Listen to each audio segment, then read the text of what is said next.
Welcome to the podcast, The Directors Podium. I'm your host, Adam Christie. Our next guest is a teacher, clinician, author, composer, adjudicator, and consultant. His career involves 10 years of successful college band directing at Northern Michigan State University, the University of Missouri, and New Mexico State University. He has a little over 50 years of teaching experience. He has written amazing books such as The Art of Successful Teaching and The Joy of Inspired Teaching, which you can see here and here. He is also a co-author on Hal Leonard's book series, Essential Elements. That's right, those essential element books that you used to learn your instrument when you first started, he co-wrote that. Amazing. He is the authority on leadership in music education. Ladies and gentlemen, he can be reached at www.attitudeconcepts.com. Please join me in welcoming Dr. Tim Lautzenheiser. Tim, how are you doing today? I'm doing great. How about you? You got any snow up there? Just a little bit. It's melting away slowly. It's on its way. Tim, what would you say is your definition of a leader? What is a leader to you? Well, Adam, my definition may be different than a lot of other people's. This Robert Glazer quote is really spot on. It says, leadership is not about what's important to you or about making you feel better. It's about the other person, their desires and their dreams. And perhaps most importantly, real leadership is about providing the support so that others can develop skills that will allow them to be independent, not dependent. So that's sort of my definition. So do you think that leadership has any selfish roots to it? I think systemic leadership, sometimes certainly the ego gets involved. And that's not to say, Adam, that systemic leadership is bad, but there's a lot of people that play into the game of, I want to be da, da, da. Now I want to be, and they play into that. And there's nothing wrong with that. As long as you use that posture to help other people. That makes sense. So with that, when you say systemic leadership, you mean those with that leadership that has a title to it, right? Well, yeah, and that's what most leadership is in schools. You have various, I'm a teacher, I'm the department head, I'm the principal, I'm the superintendent. That's in the educational system.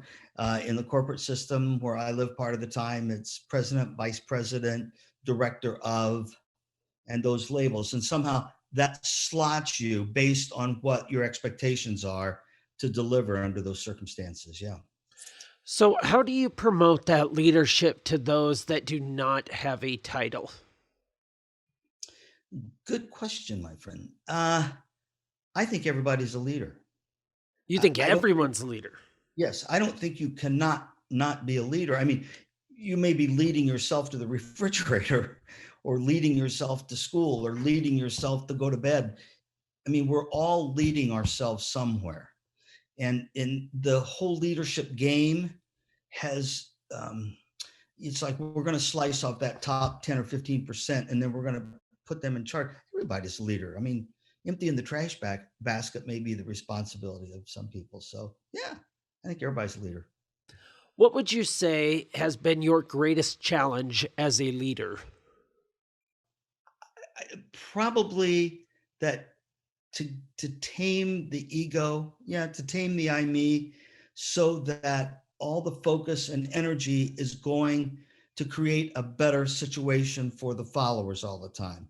And that's an ongoing balance because the ego drives us, right? It's what gets us there in the first place.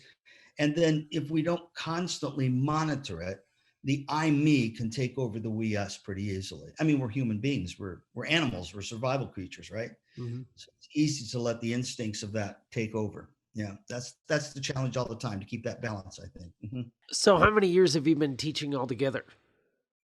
51. 15. That's You think I'll get it right ridiculous. one of these days, buddy? Keep trying. Do you ever deal with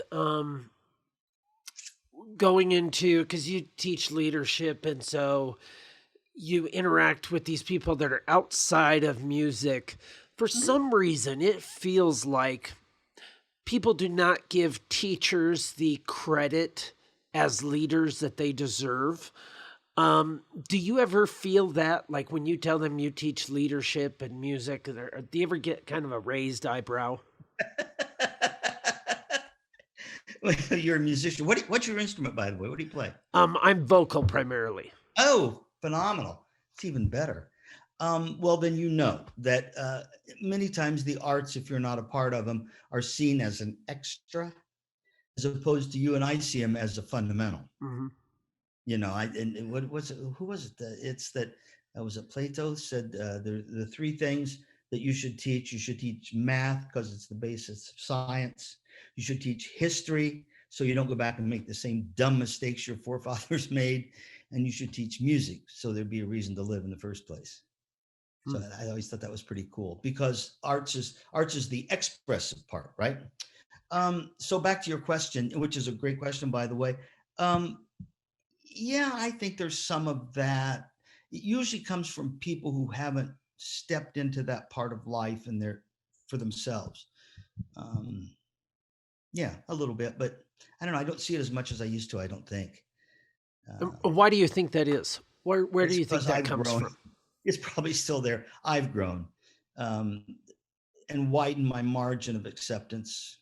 Mm-hmm. So, you know, we have to accept people for who they are instead of who we want them to be. Because if there's any chance of a change in anybody to make them better, I mean, as you well know, I mean, you're a music teacher. We can't change another person. We can create a forum for them to change if they choose to, but you can't change another person. So, you know, it's that idea of I'll make it as good as I can for you to grow if you choose to do that. You know, that's the game. Ball is in their court. Yeah, well, and you do it with your students all the time, don't you? Mm-hmm. Yeah, you're always creating it to be better for them so that they want to be better, so they're intrinsically motivated to reach a higher level of their own potential. Yeah, for sure. What would you say has been your finest moment as a leader? Maybe it's right now.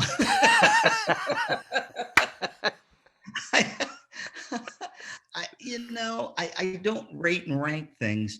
I mean, things that are pleasurable are when you see your own students succeed, or you see something that you've done that's helped somebody else advance themselves. I mean, it's all about giving, right? Leadership is about giving, and it's for giving, and it's also forgiving. You know, when you put the word together.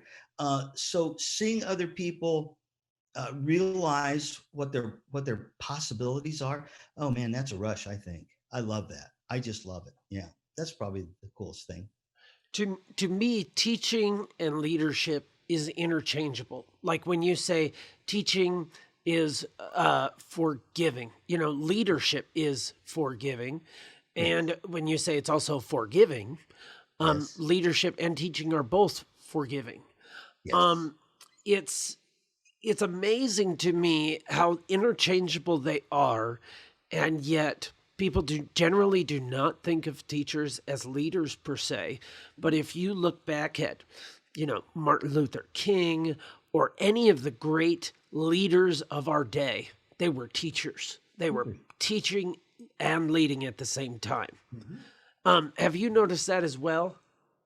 Well, sure. I mean, Mohammed, Jesus Christ. Mm-hmm. I mean, how deep in you want to go? Mother Teresa, Pope Francis. They're all teachers, and the truth is, we're all teachers. And when people say, "Well, I'm not a teacher," are you a parent? Well, yeah. Well, then you're a teacher.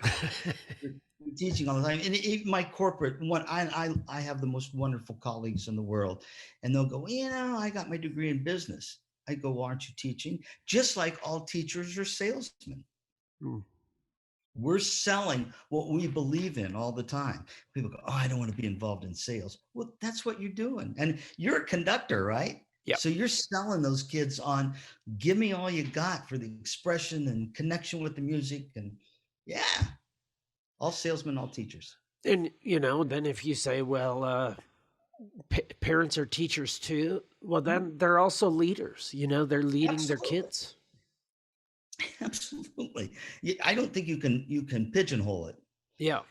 because you're a teacher. Are you a parent too? Me? No.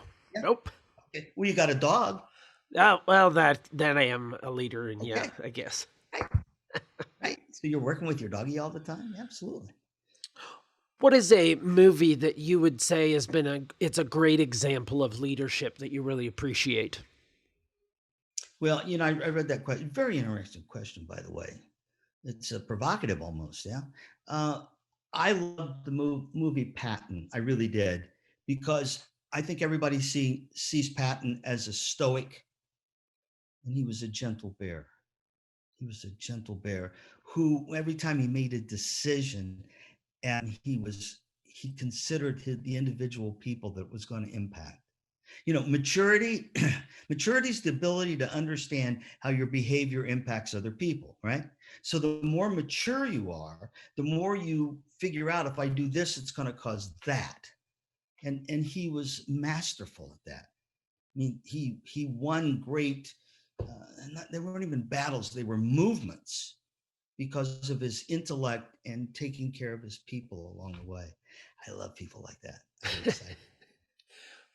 It seems like leadership is that X factor in a lot of programs, whether it's music or sports or whatever. Leadership is that thing that really gets momentum moving.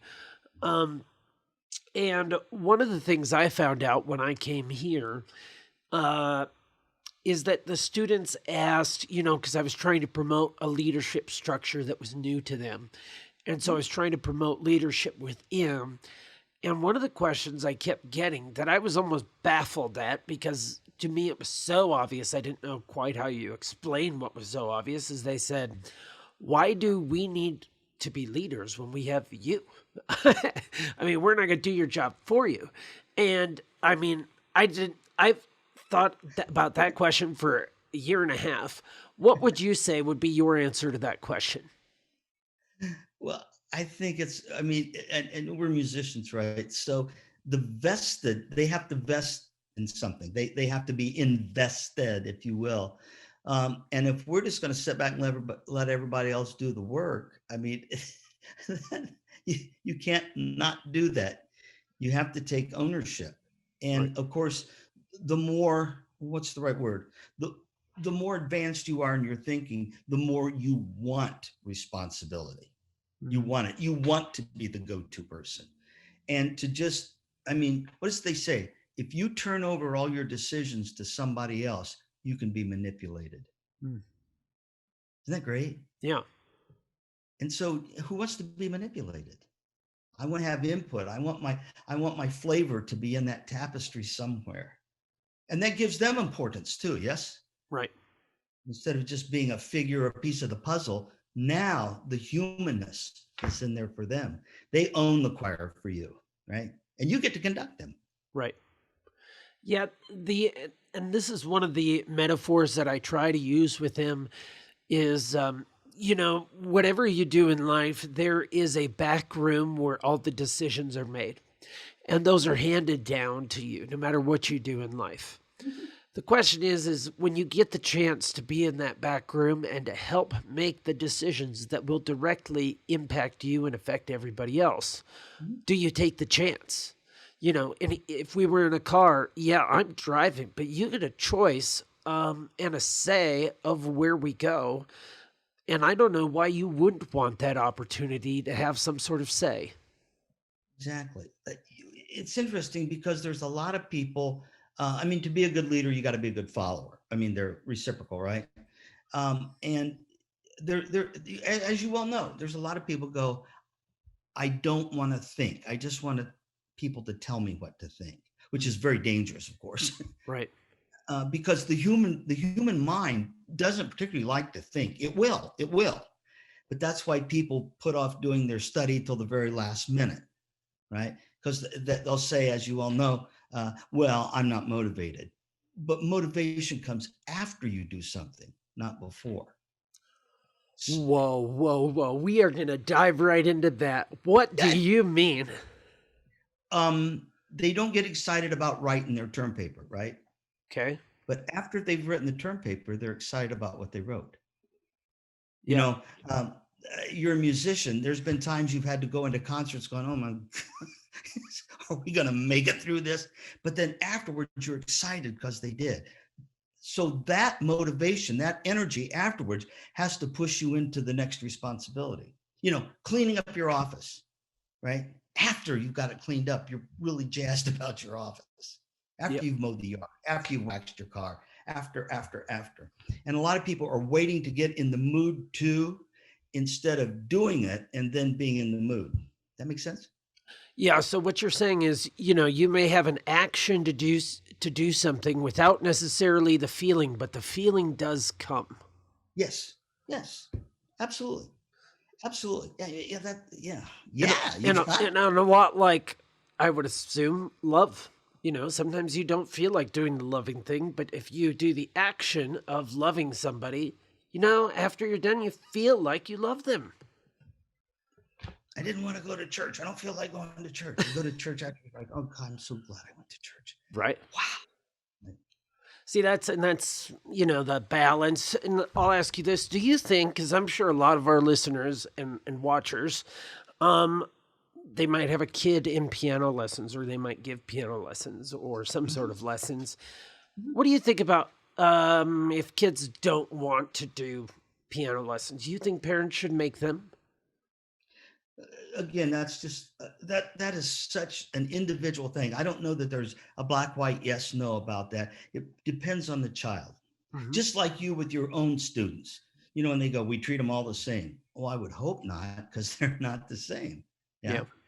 So you know where to push and pull, and which ones will take a little bit, and then you got to, and you're wrong sometimes. And so if it's approached right, and you and I probably agree on this a lot. If music is approached right, kids want to do it. If they understand it's a language and they can say things with it that they probably can't say this way, So again, it's for musicians, I just think like it's a reflection of the teacher, particularly like a coach. Team's reflection of the coach. That's why they hire really good coaches, because the same members of the team are there, but all of a sudden they start winning. Well, what happened? The only difference is the coach.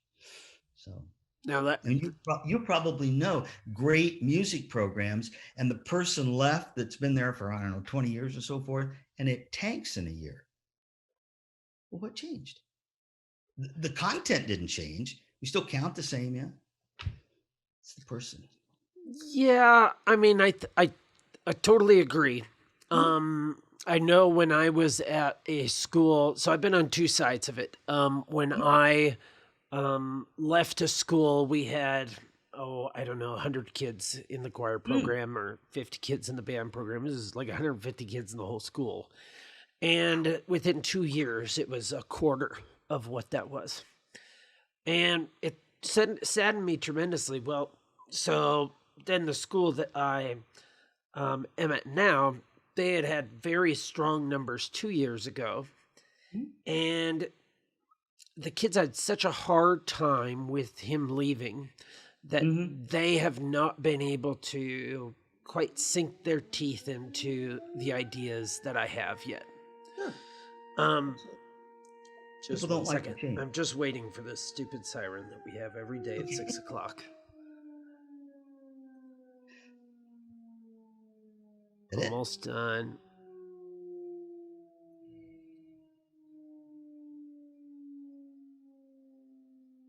Every day at 6 o'clock. When the grocery store closes, the bell goes off across the whole town. It's wild. I love it. Yeah, but they couldn't quite sink their jaws into it. And so the program has decreased in size. And I don't feel like I'm doing anything different than I was with those hundreds of kids. It just depends on transitioning students to where those ones that don't feel so strongly about the teacher have moved on and you've raised those ones up. I think maybe you could give some Sure. insight on that. No, you're exactly right. And it's total agreement. People don't like to change. Even when it's for the better, they don't like to change because we're creatures of habit. Yeah. Hmm. And so what was somebody said the other day? He said, I've been at the school now 3 years and the kids are finally starting to get it. No, the kids that didn't get it have graduated. All the kids that you have now are your kids. Right. They're of your patterns and beliefs and thoughts and right. So yeah, you'll get it. You'll get it. That's why when people change, I don't care how good the new person is, there's always that dip, isn't there? Hmm. There's always that speed bump they have to go over because people don't like to change. And they may not even like the last person. But well, it's a change, right? It is different. I've found that it depends. There is a total different it's like a garden, and there's if you're replacing somebody that is beloved, it is hard to plant a new crop in that same thing. But if you are replacing somebody who's not beloved, I do find that the ground is more fertile. They are more open to growing. And I don't know why that is, but it's crazy. Well, it depends probably how people motivate people. When the kind of motivation at them where they're screaming and yelling at them or twisting their arm or anything like that, they're probably so excited that that's not happening. Yeah. That they're going to follow the new person. What would you say is the greatest leadership myth you've ever heard? That leaders are born. Oh, they're just a natural born leader, as though at birth some doctor went, "Hey, I got one. We got a natural one." It's even you gave me that nice introduction at the beginning, and thank you. I'm certainly not the authority on leadership. I am more confused about it now than I've ever been. Hmm. And each day I learn more and read more and study more and practice more. It becomes even more confusing. So it's a constant. Yeah. I'm trying to think how to put it so it's really simple. The more you know you don't know. So that's why young people, everything's black and white for them in many cases, right or wrong, yes or no, right? The lines are and as you get older, as you well know, it starts to get gray. It's not black and white anymore, it's gray. And there's exceptions and there's different cultures, and that's what makes it fun though. What leadership decisions do you wish you could redo? Well, I mean, regrets are kind of purposeless because you can't. I mean, you can apologize and I'm sorry, I wish I hadn't. But it's interesting about the human creature. You can't unsay something. Like you can apologize and oh, I wish I hadn't, but it's still there. It's like firing a bullet and then like taking it out and going, "Oh, I'm sorry." No, there's still that wound. And I think for all of us, I would like to go back. I inadvertently scarred some people, I think, because I came out of the ilk of teaching where sort of the sterner you were, the better you were, and the more you had rules and regulations and it's my way or the highway. And we don't teach as we're taught to teach. We teach as we're taught. We mimic our mentors.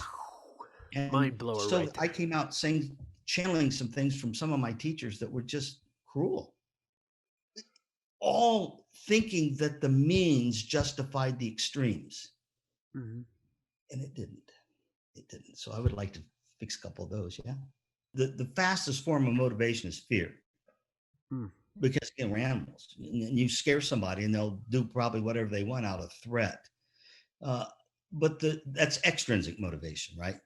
You're waiting for that person to do it.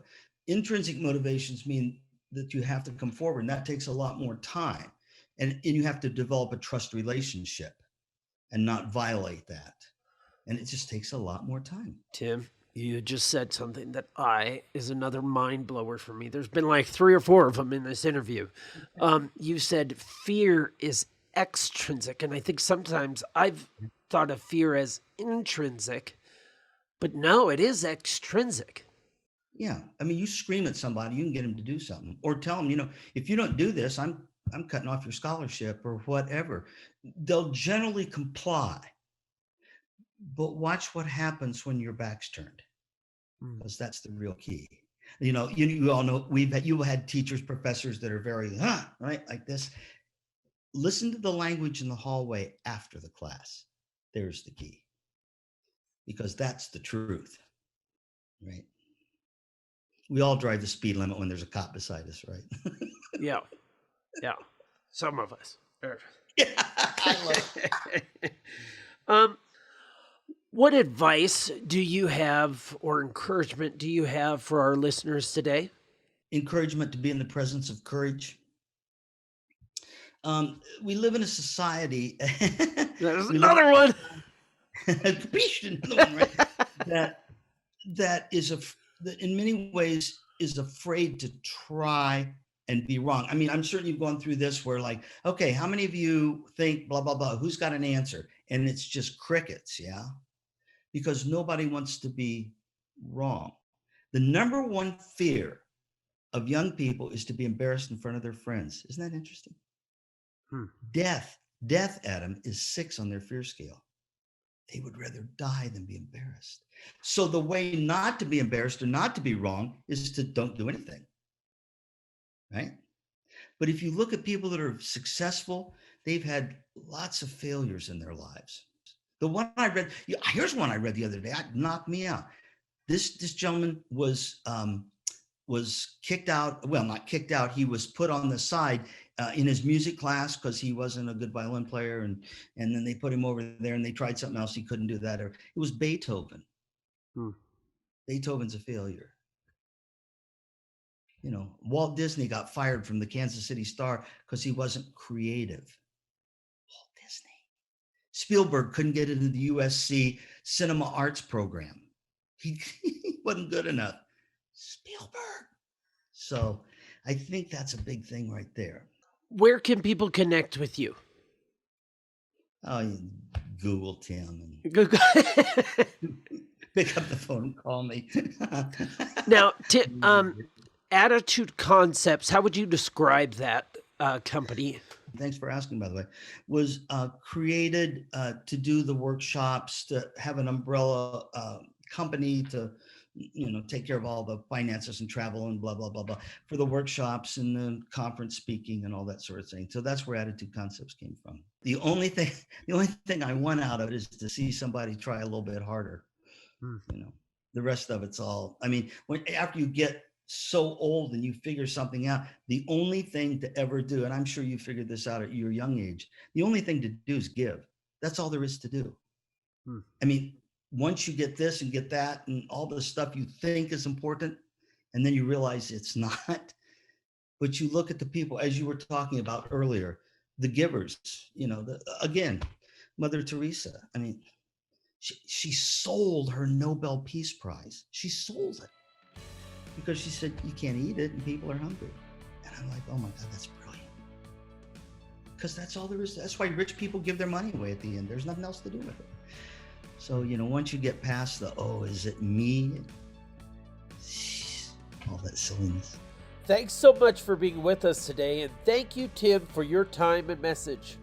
Catch us on Facebook, Twitter, or you can watch bonus material from Tim's interview on YouTube or our website, thedirectorspodium.com. Please share and subscribe if you enjoyed this conversation. And remember, take some time for you, recharge your batteries, and we hope we've provided some inspiration to continue the vital work it is that you do.